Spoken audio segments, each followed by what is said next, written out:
perturbe. Todos nós estamos sujeitos à calúnia, mas saiba superá-la, vivendo de tal maneira que o caluniador não tenha razão. Não revide um ataque com outro ataque. Não se magoe com o caluniador. Perdoe sempre. Apenas viva de tal maneira que jamais o caluniador tenha razão. Muito bem, parabéns.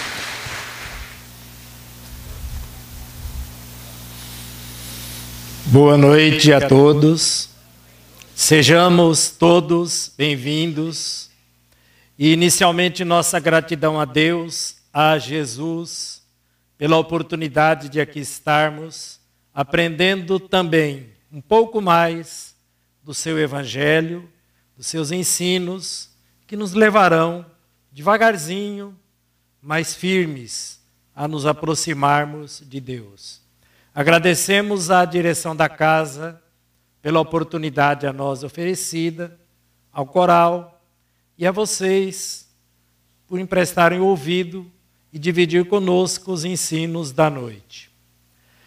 A nós coube hoje um dos pilares da doutrina espírita, que é o capítulo 2, Meu reino não é deste mundo.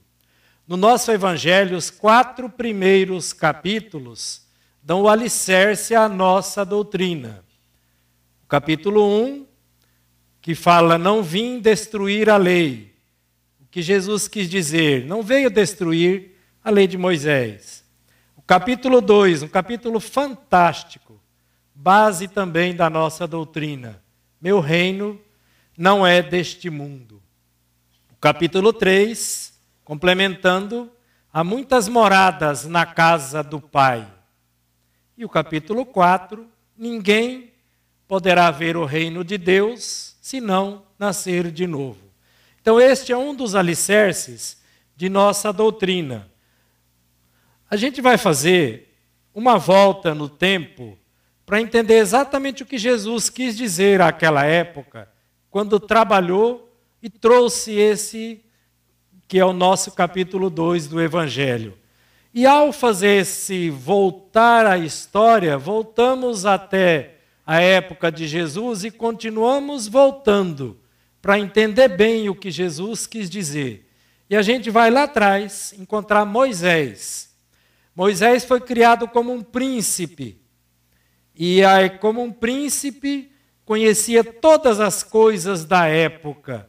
E tirou os hebreus, que eram escravos dos egípcios. Aí vejam vocês que depois de Moisés, uma série de profetas vieram falar do Messias que haveria de vir, do Salvador. E a vinda do Messias, a vinda de Jesus, vai nos encontrar a todos, os judeus e os não-judeus, numa situação em que os romanos dominaram tudo. Então a ideia de salvação deste Messias estava ligado a libertar novamente, desta vez, os judeus do jugo do Império Romano. Por isso é a história de se pensar no Messias como um guerreiro, como alguém que tiraria materialmente os judeus do jugo do Império Romano. Por isso essa visão material do que era reino. A gente não pode esquecer que todas as épocas que os hebreus viveram e depois os judeus, existiam muitos reinados, muitos reis. Por isso veio essa fala do Cristo. E também, esses reis exerciam um domínio completo sobre a sua jurisdição. E os romanos vieram porque eles brigavam muito entre si. Quando os romanos chegaram, eles acabaram com todas aquelas brigas. Os romanos se tornaram o inimigo comum. E alguns grupos se atreviam a tentar libertar os judeus daquele jugo. Mas era um domínio material. E era assim que os judeus entendiam um salvador. Alguém que viria com exércitos, com armas, com poder. E cabia muito pouco na cabeça deles que esse Messias poderia vir como filho de um carpinteiro, nascendo numa manjedoura. Por isso eu trouxe a fala sobre Moisés, porque, na verdade, os judeus achavam que o Messias nasceria entre os sacerdotes que exerciam um domínio teocrático sobre aquele povo. Então eles achavam que deveria nascer ali. E ele nasceu numa manjedoura, filho de um carpinteiro. Então, para aquele povo orgulhoso, que eram os sacerdotes, não cabia muito um Messias desta forma. Mas tudo aquilo que Jesus vinha fazendo, as curas, as formas de tratar o povo, chegava a todo mundo e não dava para esconder. Veja que no momento da prisão, que a gente está chegando no capítulo 2, no momento de sua prisão, Pedro saca da espada e decepa a orelha de um dos soldados romanos. Jesus recolhe a orelha, sem cirurgia nenhuma, recoloca a orelha no local. Sem estética nenhuma, sem nada. Para vocês entenderem o domínio que ele tinha sobre a matéria. E ele se deixou prender. Porque em outras épocas, quando os romanos soldados chegavam, Jesus passava no meio deles, eles não viam. E nesse momento, porque já era chegada a hora que ele ia trazer para nós o testemunho, ele se deixou prender. Ao chegar a Pilatos, uma fala importante de Pilatos, que Pilatos diz assim: eis o homem. Porque todos os seus feitos chegavam aos ouvidos de todo mundo. E quando ele falou, eis o homem, Jesus naquele momento representava o que havia de melhor na humanidade daquela época. Veja que Pilatos soube reconhecer isso. Tanto que ele não viu de imediato algo que pudesse representar um perigo ao domínio dos romanos. Porque, na verdade, era isso que eles pensavam. Será que vai aparecer esse Messias e abrir luta conosco? E ele percebeu que não, porque a ideia do Cristo era outra.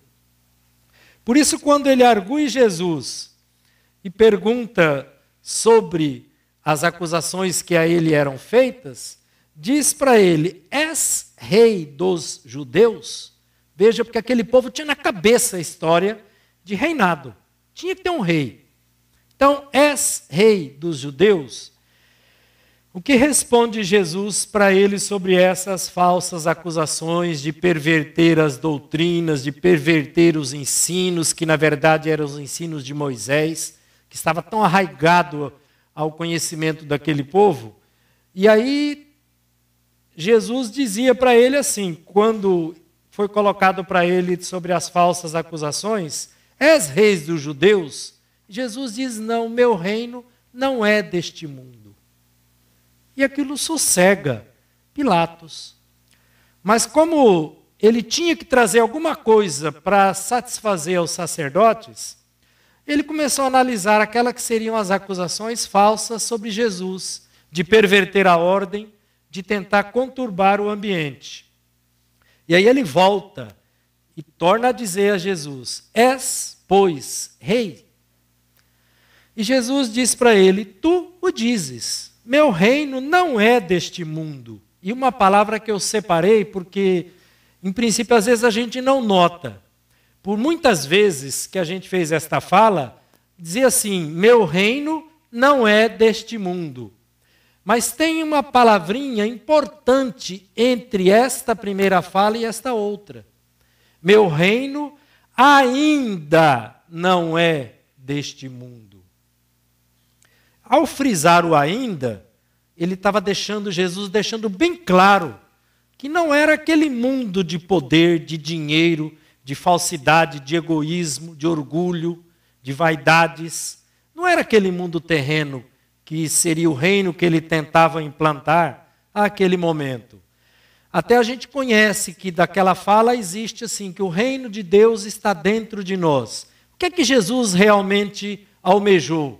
Implantar o reino de Deus no coração dos homens.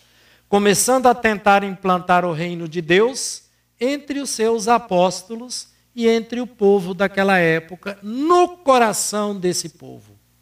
Porque ali estaria bem firme aquilo que se chamava o reino de Deus, porque não era alguma coisa material. E por ele dizer ainda, significa que a gente está a caminho de chegar a este reino. Então, ainda não é deste mundo. Nós estamos caminhando para isso. Por que a gente falou que é um dos pilares da doutrina espírita?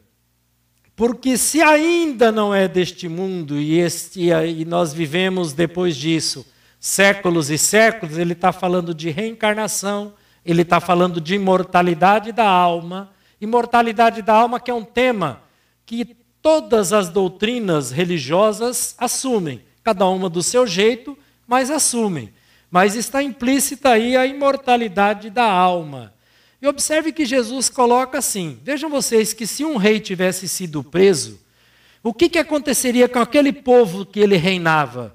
Abriria guerra contra quem o prendeu. Por isso a fala do Cristo, se meu reino fosse deste mundo, meus súditos viriam a mim e impediriam que eu fosse entregue aos judeus. Agora ele frisa ainda, mais uma vez, por ora, por agora, por este momento, por essa civilização, pelo estágio em que ela se encontra, meu reino não é deste mundo por enquanto. O que era aquele mundo? E aí a gente vai chegar aqui e ver que nós progredimos. Mas ainda estamos num mundo de violência, de inveja, de orgulho, de vaidades, de vingança, de egoísmo, de descrenças. Então esse mundo, no momento que a gente vive, é um processo de transição. Nós estamos melhorando. A gente poderia ver a humanidade dividida em 3 grupos. Aqueles que se apegam efetivamente ao material, que seriam o que a gente chama de homens ligados ao mal, que eles não veem nada além desta vida. Aqueles que enxergam o bem. E um terceiro grupo que não está nem aí com nenhum grupo nem outro, mas que devagarzinho esse terceiro grupo vai se agrupar, vai se juntar aos homens de bem. E por isso o mal gradativamente vai desaparecendo da terra. E Jesus reafirma a Pilatos, quando Pilatos diz a ele, és, pois, rei? Jesus diz a ele, tu o dizes, eu sou rei. Eu sou rei daqueles que buscam a verdade, daqueles que têm bons sentimentos. Observe que ele está deixando bem claro que o reinado dele não é o reinado da matéria, é o reinado do espírito, do ser espiritual que somos. E ele reafirma, todo aquele que é da verdade ouve a minha voz e me elege em seus corações. Esse ouve a minha voz não quer dizer somente escutar as palavras do Cristo. Ouvir a minha voz é ouvir os ensinos do Cristo, trazer aquilo para o seu coração e colocar em prática, trazer para a vivência. A gente falou agora há pouco dos profetas que anunciaram o Messias, a vinda do Messias. Os profetas falaram muito das leis de Deus, mas quem falou das leis de Deus e as vivenciou plenamente foi o Cristo. Então, por isso ele é nosso modelo e guia, porque ele traz a vivência. A vivência é muito importante. Isso é ouvir a sua voz, ouvir a minha voz. E ainda ele acrescenta, não vim a este mundo senão para dar testemunho da verdade. Veja, quando alguém é testemunha de alguma coisa, significa o quê? Que ele viu o fato. Então Jesus vivenciou a verdade, vivenciou as leis divinas. Por isso ele é testemunha das leis de Deus. Por isso ele é testemunha da bondade divina. Por isso ele veio dar testemunho. Ele veio dar testemunho porque ele já tinha vivenciado aquilo. Aquilo que a gente está vivendo hoje e que vamos viver nas outras encarnações futuras, ele já passou por tudo isso ao prosseguir a sua caminhada no rumo à evolução espiritual, chegando ao grau máximo de espíritos puros e daí progredindo até ser um espírito crístico. Dizem os historiadores que são bilhões de anos para chegar a um espírito crístico. Por que a gente está falando isso? Porque não são os 70, 80, 90 anos dessa encarnação que vai nos tornar um Cristo. Mas nós chegaremos lá. Por quê? Porque de hoje para diante ainda teremos os bilhões de anos que nos faltam para atingir este grau de evolução. Por isso ele coloca para a gente que está preparado para testemunhar, porque ele já tinha vivenciado isso. O reino de Deus, o reino da verdade, é o reino do amor puro, do amor incondicional, que a gente ainda não tem ideia exata de o que é, porque nós estamos tentando aprender e nos aproximar de amar o nosso próximo como a nós mesmos. Ainda estamos aprendendo a nos aceitar com as dificuldades que temos, para poder aceitar e tolerar as dificuldades do nosso próximo. Estamos engatinhando na linha do amor. Joana de Ângeles coloca que somos crianças espirituais, psicologicamente falando. Mas estamos a caminho, já andamos muito e vamos no caminho da verdade. É importante a gente frisar mais uma vez que a vida é muito mais do que aquele nascer alguns anos atrás e terminar a existência num túmulo. A vida está muito além disso. Então a vida não é somente esse pedaço de tempo material que estamos vivendo aqui. Aliás, já passamos por muitas vivências antes desta. E esta é a melhor encarnação nossa. Numa próxima encarnação, estaremos melhores do que estamos hoje. E assim sucessivamente, crescendo espiritualmente. Porque vamos entender, mesmo que devagar, que a vida está além dessa história de chegar a um túmulo e terminar tudo. Então, tracemos para nós uma meta, que a vida tem uma meta. A meta é a vida futura. Lá no nosso Evangelho, esse é um dos capítulos que fala da vida futura. Então, não termina aqui a nossa vida. Somos seres espirituais e teremos toda a eternidade daqui para frente. Então, esta é a visão que ele nos traz da vida futura, que a doutrina espírita com muita propriedade fala para a gente. Que nós estamos numa encarnação, daqui a algum tempo faremos outras, até um dia não precisarmos mais fazer. Vocês conhecem a história de Bezerra. Ele foi convidado, depois da última encarnação dele entre nós, a ir para outras paragens espirituais. Mas ele quis vir aqui continuar nos ajudando, mesmo não reencarnando mais. A gente viu o progresso que teve Públio Lentulus até chegar ao nosso Emmanuel, e ele reencarnou. Esses grandes seres que vivenciaram antes estão voltando para nos ajudar nesta passagem, para chegarmos devagarzinho e sempre, passo a passo, a nossa vida futura. O Cristo está onde quer que domine o bem. Por isso a gente falou do coração. Que hoje a ciência comprova que este órgão tem neurônios como o cérebro. Então é do coração que saem as palavras que a gente coloca, e quando coloca do bem, ela traz um conforto imenso, um conforto grande. Vejam que quem vai tomar um passe, ele se sente outro. Quando toma uma água fluidificada, ele se sente outro. Quando a gente emana alguma coisa do coração, nós estamos emanando uma energia boa, uma energia do bem. Então Jesus está, o nosso Cristo está, onde vai encontrar gente querendo ser melhor a cada dia.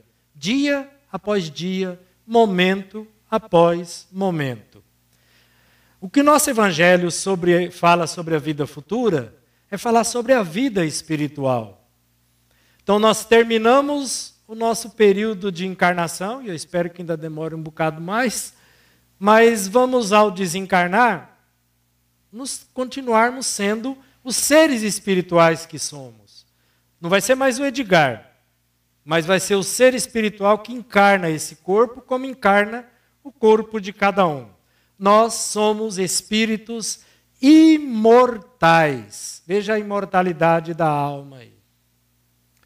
Uma segunda parte dentro do capítulo 2 fala da realeza de Jesus.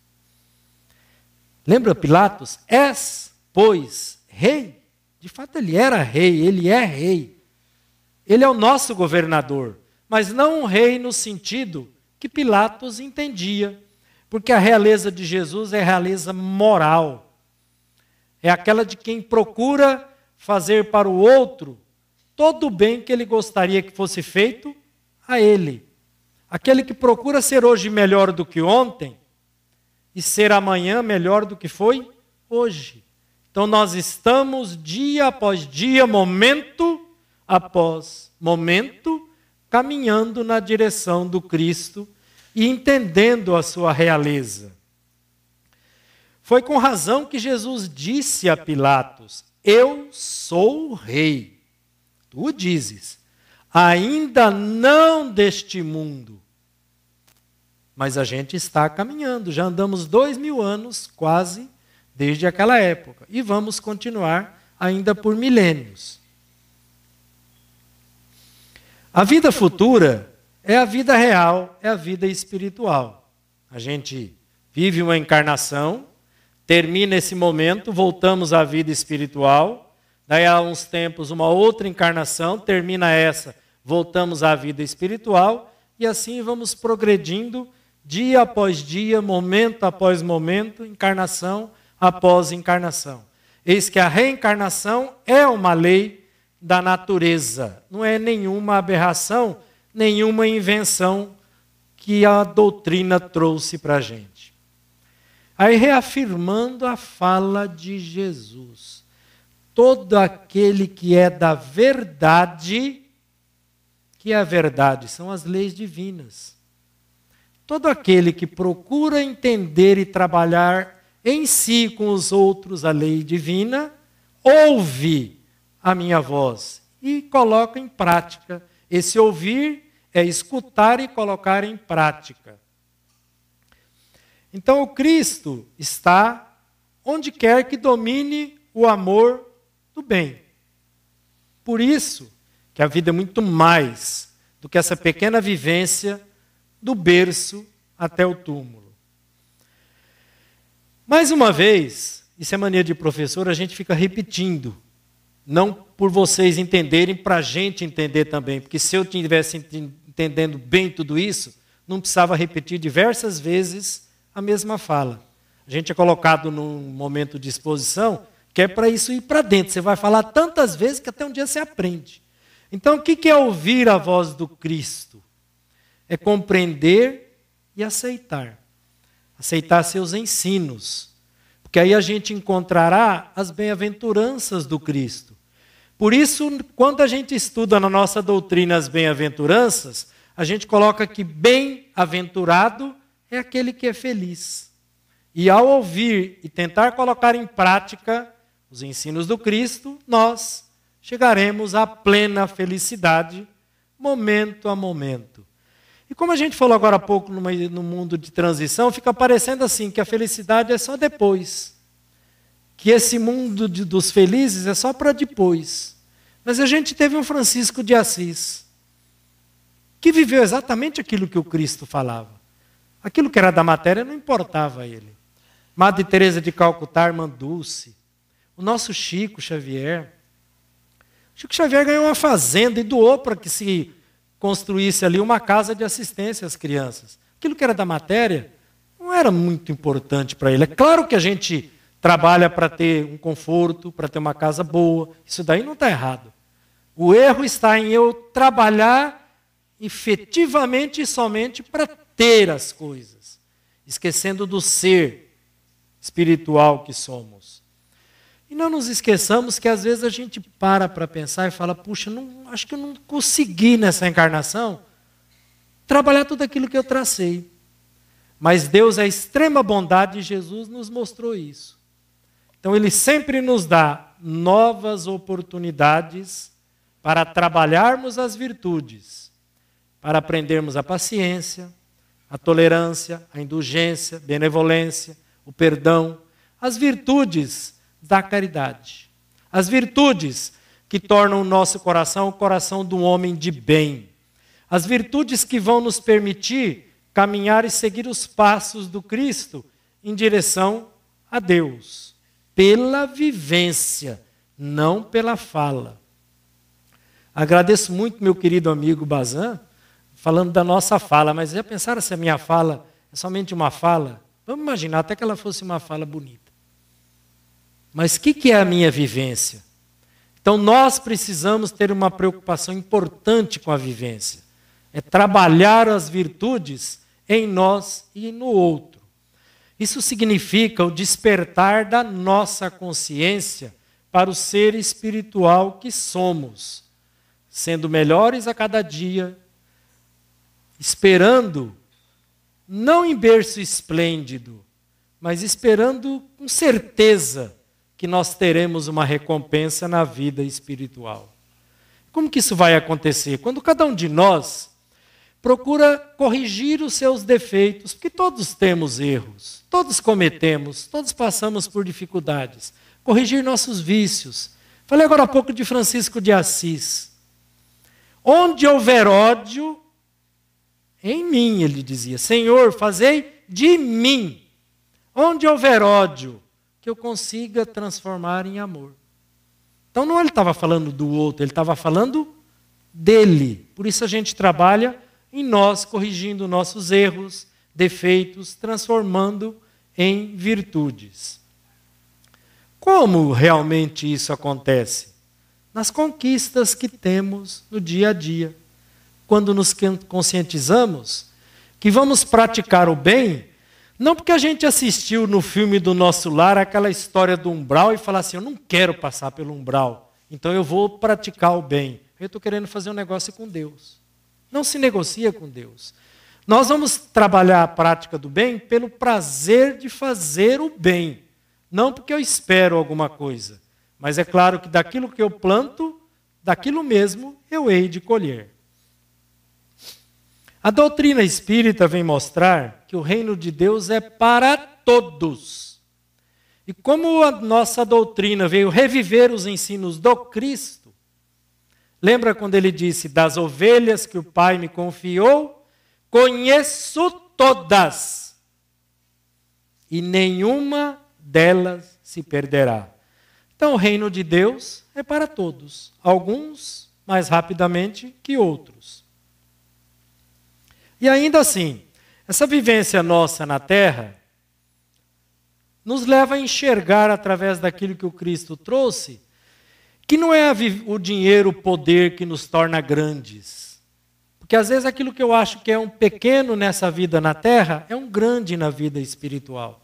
A gente já trouxe para vocês oportunamente aqui a história contada pelo Chico de Jorge, que era maltrapilho, andarilho, sujo, mas quando ele desencarnou, que terminou os dias dele, foi recebido pelo próprio Cristo.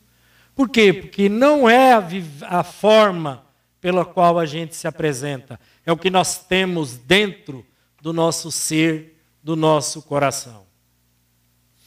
Aí nós voltamos de novo aos judeus. Os judeus acreditavam em anjos, em seres extraordinariamente perfeitos. Mas eles só não percebiam que Deus, na sua extrema bondade, não ia separar um grupo. Então ele deu oportunidade daqueles espíritos que evoluíram e chegaram a serem chamados de anjos, mas essa oportunidade é dada para todos nós. Os judeus não pensavam desta forma, porque eles achavam que a recompensa do bem que fazia estaria ligada à recompensa material. A gente está vendo muito da coisa disso ainda hoje. Então eu vou fazer o bem, ou eu vou procurar falar do bem para ver alguma coisa material. Então eles achavam que ao obedecer às leis de Moisés, que para eles eram as leis de Deus, eles iam ter recompensas nos bens terrenos, fortuna, poder, dinheiro. E Jesus veio mostrar que não era nada disso. Eu trouxe apenas um dos que viveram com o Cristo que também tinham esta visão. Num certo momento, Tiago trouxe a Jesus Sadoc, que era um engenheiro famoso da época. Já que vai construir um reino, tem que ter um palácio. Então ele trouxe Sadoc, um engenheiro famoso da época. Trouxe Melquíades, que era um cidadão judeu rico, com muitas terras. E também trouxe Benjamim, um jovem soldado. Veja a visão de um dos apóstolos, que conviveu com o Cristo, entendia que ele ia ser rei. Mas ele enxergava o reinado na matéria. Então tinha que ter alguém para construir o palácio, alguém com muito dinheiro, que eles precisariam de dinheiro, e guerra, armas de guerra, gente para a guerra. Mas Jesus simplesmente deixou os três e foi embora, deixando Tiago para pensar. Para que ele entendesse depois que o reino de Deus não estava ligado às coisas da matéria. E a gente pode afirmar então que Jesus é rei dos reis, é um rei com todos os méritos. Ele foi rei na terra. Mudou toda a realidade. Se vocês observarem, o nosso calendário é assim: 2019 depois do Cristo. Mas não foi só essa mudança. Ele trouxe como você se transforma moralmente para crescer espiritualmente. Aí eu volto, 160 anos atrás, mais ou menos, no nosso evangelho.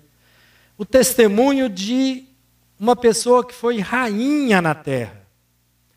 E o que ela diz naquela fala? Eu tinha tudo que o dinheiro podia comprar. E eu, ao desencarnar, ela não usa esse termo, mas ao fazer a passagem, ao morrer, vamos dizer assim, eu encontrei pessoas que eu achava que não era nada naquele mundo. E eles estavam muito acima de mim. Eu não era mais uma rainha na vida espiritual.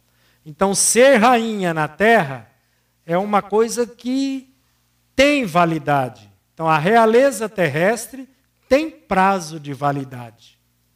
A realeza espiritual não termina com o mundo material, com a vida material. E assim a gente vê também todas as pessoas que se imbuem de poder, que parece que aquilo não vai acabar nunca, mas acaba. A gente está falando muito de reis, que era coisa normal da época, mas se a gente começar a mudar os nomes, a gente encontra outras pessoas, como se fossem reis, enxergando essa vida só daqui até mais um pouquinho de tempo, tentando usufruir materialmente de tudo que pode.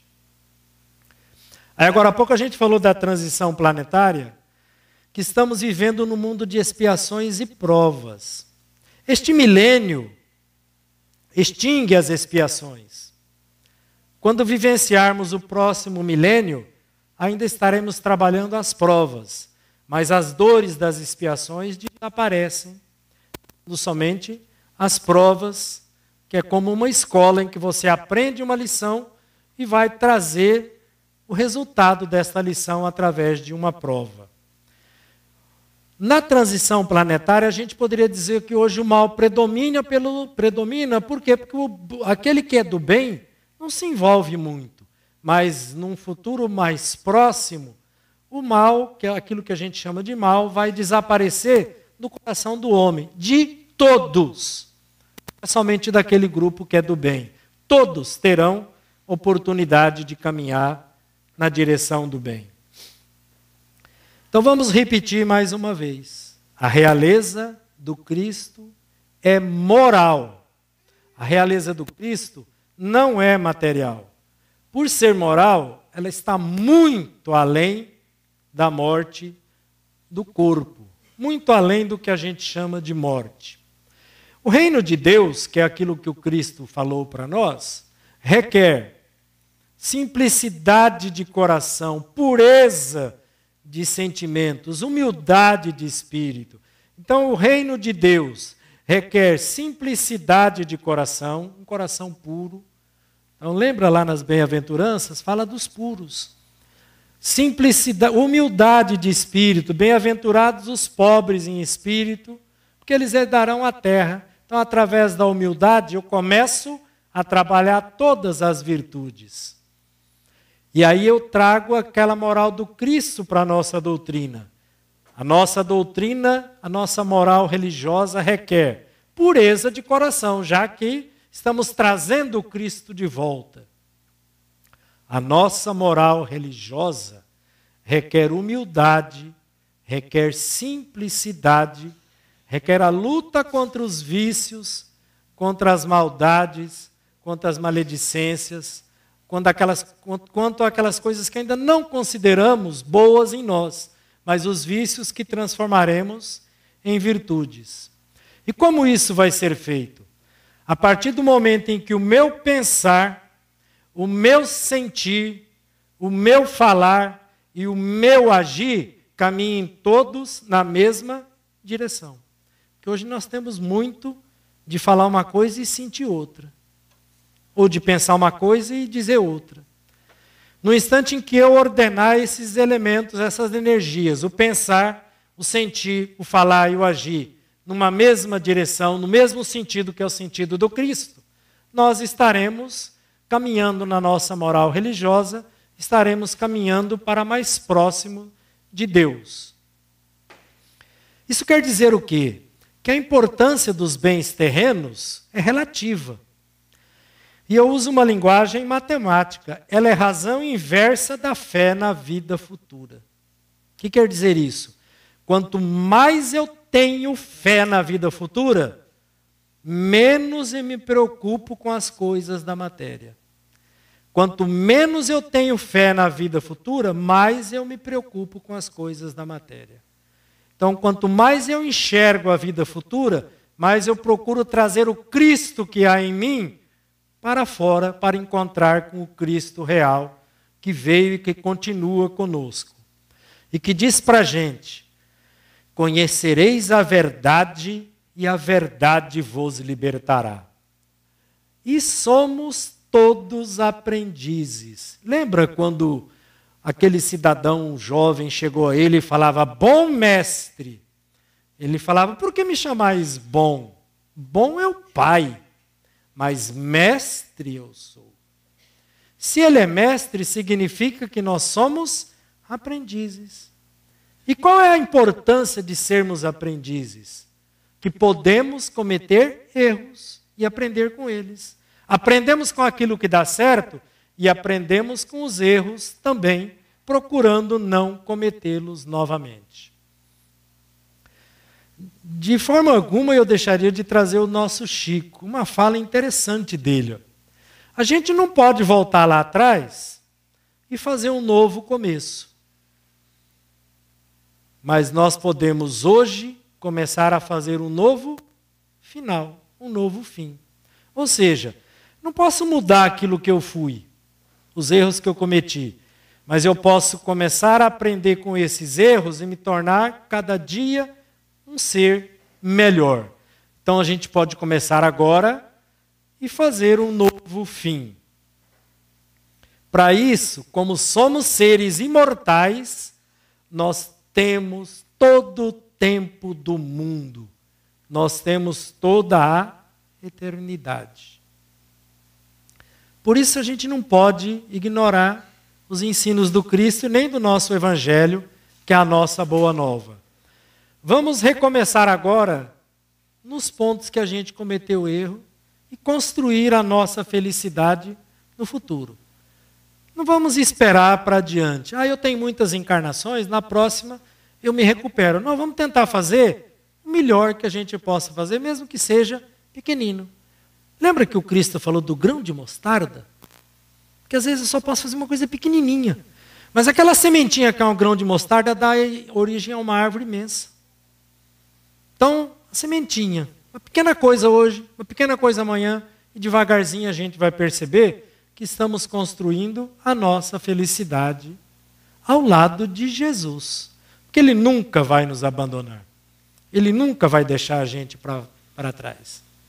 Por mais evoluído que seja, quando Ele se foi da vida material, que Ele nunca se foi na verdade, Ele deixou essa fala importante para a gente. Eu me vou para vos preparar o lugar, para que onde eu estiver, estejais vós também.